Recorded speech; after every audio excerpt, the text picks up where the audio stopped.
Hello everyone, Kaiza here, back with more Path to Nowhere. Today we are going to talk about Shin, the long-awaited new meta sinner and also the leader of the sea expedition. Oceanographer, navigator, medic, mummy, goddamn, what is this woman can even do? So Chief, if you are in need of a meta support or if you are into tentacle, then she might be the sinner for you.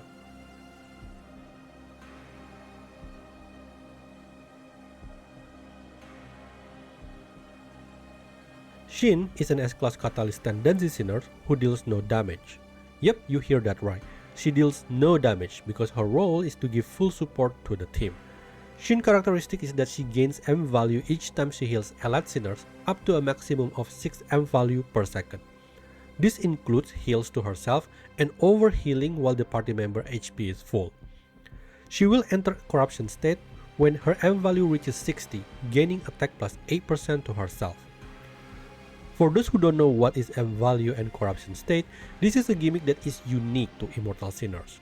If you don't know what an Immortal is, maybe you can compare it to like a faction or some sort in any other gacha games. In Path to Nowhere, we call it Libram or alignment. You can check this alignment by going to the archive and then Libram. Okay, back to M value and corruption state. You can track how much M value an Immortal Sinner has by looking at this circle next to their HP. When the circle turns red, it's the indication that the Immortal Sinners is in the corruption state. You will also see a slight difference in their appearance. In Shin's case, she will change her standing pose to the point that the tentacle blue eye is visible. Immortal Sinners will leave corruption state when their M value reaches 0.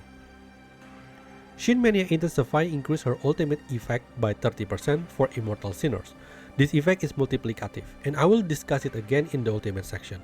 If you Shackle 3 Shin, the Immortal Sinner restriction will be removed, making her Mania Intensify effect can be enjoyed by everyone.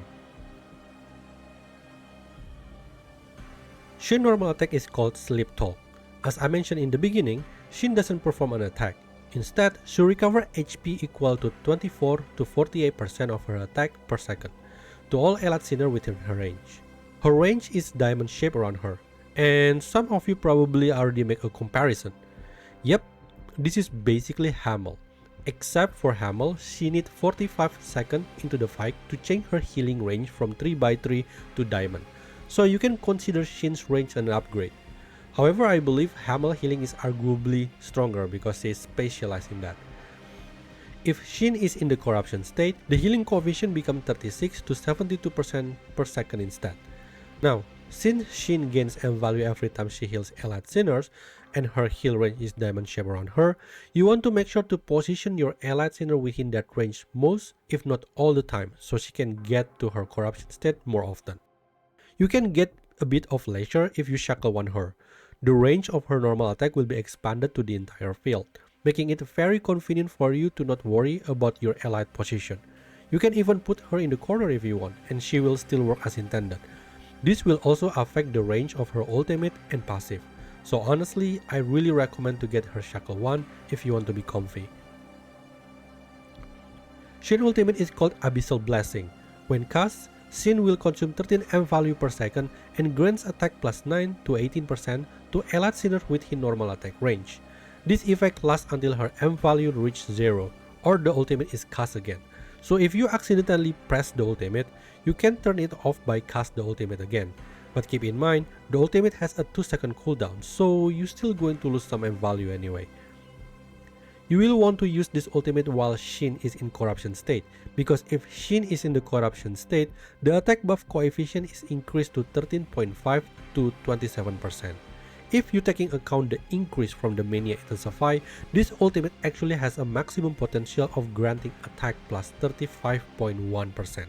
That is bigger than buffer like Cabernet, whose ultimate maximum potential grant attack plus 30%. However, Cabernet has a longer duration, which is 12 seconds, while Shin, well, since she is losing 13 M value per second, that make her ultimate last roughly 4 seconds. You can extend this by making sure all allied sinners are within her normal attack range, so she keep gaining M value. At most, if all 6 sinners is in Shin's range, you can extend the duration of her ultimate to roughly 8 seconds. Well, naturally, if you have her Shackle 1, then you don't have to worry about this, because she can heal the entire field anyway. Other way to extend her ultimate duration is by using her exclusive Crimebrand. We will get to that. Shin passive 1 is called Glimpse of Truth. When allied sinners are within Shin's normal attack range, they will gain 1 stack of Abyssal Gaze every 2 seconds. Abyssal Gaze grant normal attack damage plus 2 to 4% and can be stacked 10 times. So it's a potential of normal attack damage plus 40% at maximum stack. And guess what? That is bigger than your popular normal attack buffer like Lady Pearl, who grant you at maximum plus 30%. Be careful though, when allied sinners are outside Shin normal attack range, they will lose 1 stack of Abyssal Gaze every 2 seconds. If you Shackle 1 her, you don't have to worry about this. Indicator wise, every 2 seconds you will see this dark beeping indicating that the sinners receive 1 stack of Abyssal Gaze. And when the sinner has reached the maximum stack, you will see this symbol that looks like a black flame in front of them. Shin passive 2 is called Immortal Domain and it's pretty straightforward. The name itself is already giving you a clue of what it is. For each allied immortal sinners on the field, Shin grant damage plus 3 to 6% to all allied sinners. Yep, all allied sinner, not just the immortal. This effect can be stacked 6 times, and since there are 6 immortal already, it's possible to reach this passive maximum potential, which is damage plus 36%. Which brings you to a question. Does this mean Shin meant to be run together in an all immortal sinners team? The answer to that is no. Here's the thing about immortal sinners. Despite of them being on the same alignment, they don't really complement each other. For example, Drea deals life loss damage. Her effectiveness increases massively when there are other sinners who deal life loss damage, which none of the immortal are. Mantis is a crit based damage dealer, so having buffer that can increase her crit rate and crit damage will be much more useful for her, which none of the immortal are. Vanilla is a tank whose skill and abilities is only benefit herself. Hestia is dealing burn damage and good with magic team. And Pilgia want you to kill as many units as possible to make her stronger. That doesn't sound very balanced, does it? So if you want to get the maximum potential out of this passive, what you want to do is basically pick Shin and 1 immortal damage dealer and use them in their respective team. That way at least you can get a damage plus 12%. Or you can go the expensive way, get her Shackle tree to remove the immortal restriction and get the damage plus 36% to all allied sinners despite of no immortal other than Shin on the team. During the ultimate section, I mentioned there is a way to extend Shin ultimate duration, and it's by using her exclusive Crimebrand. And here how it works. First, the exclusive Crimebrand is called Limbo Omen. Shin and allied sinner within her normal attack range gain 10 M value per second for 6 seconds. Naturally, since only immortal sinners can gain M value, only Shin and the immortals that can gain benefit from this. This exclusive ultimate has a 6-second cooldown and can be used 1, 2 or 3 times per battle depending on the level. Indicator wise, you will see these shining blue eyes on the floor while this exclusive is active. Now, there are 2 ways on how you can use this. First, as I said, you can use this to extend your ultimate duration. Get Shin M value to max the normal way, get her into the corruption state, and activate her ultimate. When the M value about to run out, use the exclusive to refill the M value, extending the duration of the corruption state. The second way, you can use it to immediately fill her M value at the start of battle. This strategy can be used in a short fight like under 30 second BFL. So it's a speed runner thing and would require you to get the exclusive Crimebrand to level 3. Use it at the start of the battle and then use the exclusive another 2 times to maintain the buff and pray the BFL is over before it run out. I would estimate it will allow her to be in her corruption state for 24 seconds if you use it consecutively. So with that, my recommendation is to level this exclusive Crimebrand between 1 to 3, depending on how do you want to use her. Okay, let's talk about synergy. First, here are Shin's ability summary in case you forgot. It's pretty obvious, Sinner who can take advantage of all of her abilities is the Immortal.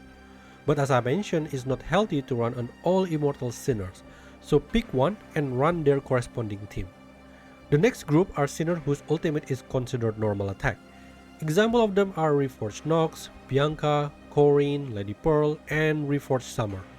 This group of Sinner cannot take advantage of Shin Mania Intensify, and the passive 2 effect is slightly weaker since Shin probably going to be the only immortal on the team. But Shin passive 1 is going to increase their damage tremendously compared to other non-immortal Sinner.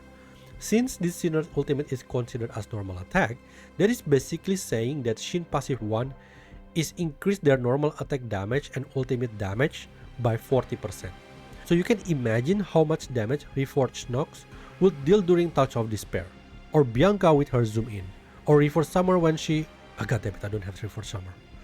The last group of Sinner that synergize with Shin is literally everyone. If you still have the impression that Shin is only for immortal Sinners, then I would like to remind you all of the comparison that I have made on each of her skill.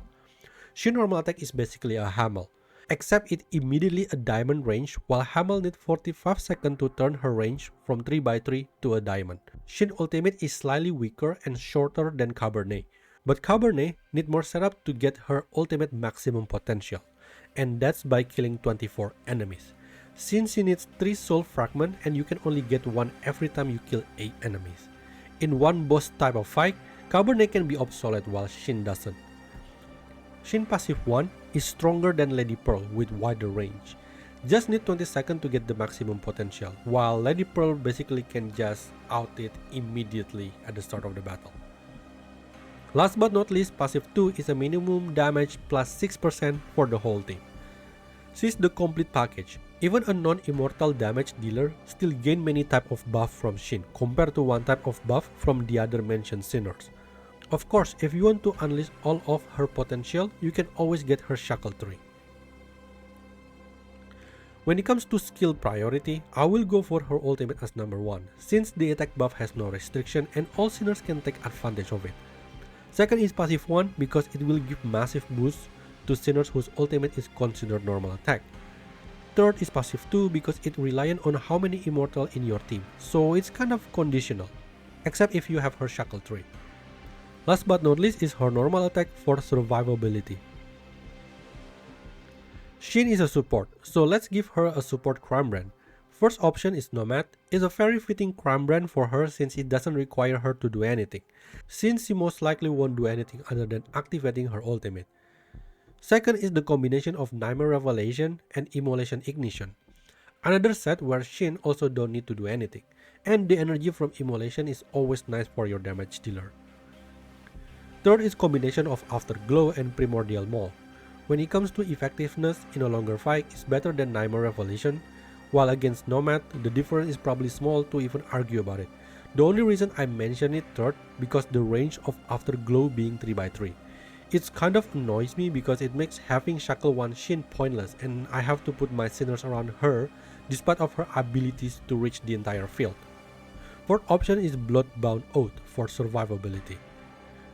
For beginner, your supporting option is Justice for damage combined with any available S-rank Crimebrand you have, while for survivability you can use Final Prologue. Shin is fine Shackle 0, however if you want more leisure and comfy, then I'm happily to recommend to Shackle 1 her. If you want to unleash hell to your enemy, then I also happily to recommend Shackle 3, which help you to pick whatever team you want while knowing for sure you get the maximum potential of Shin. Shackle 4 is for speedrun and high scorer. It kind of gives you a 16-second advantage over someone that doesn't have Shackle 4, since they can reach Abyssal Gaze maximum stack within 4 seconds into the fight, while Chief with no Shackle 4 need at least 20 seconds. The rest of the Shackle is a healing plus 10%, which always nice to have. With that, we are at the end of the video. I hope it helped you to understand the Sinner or to decide whether to pull or not, and why is Shackle 3. Also, let me know in the comment section on how this guide helped you, and I will see you on the next Sinner Complete Guide series. Until then, please take care and bye bye.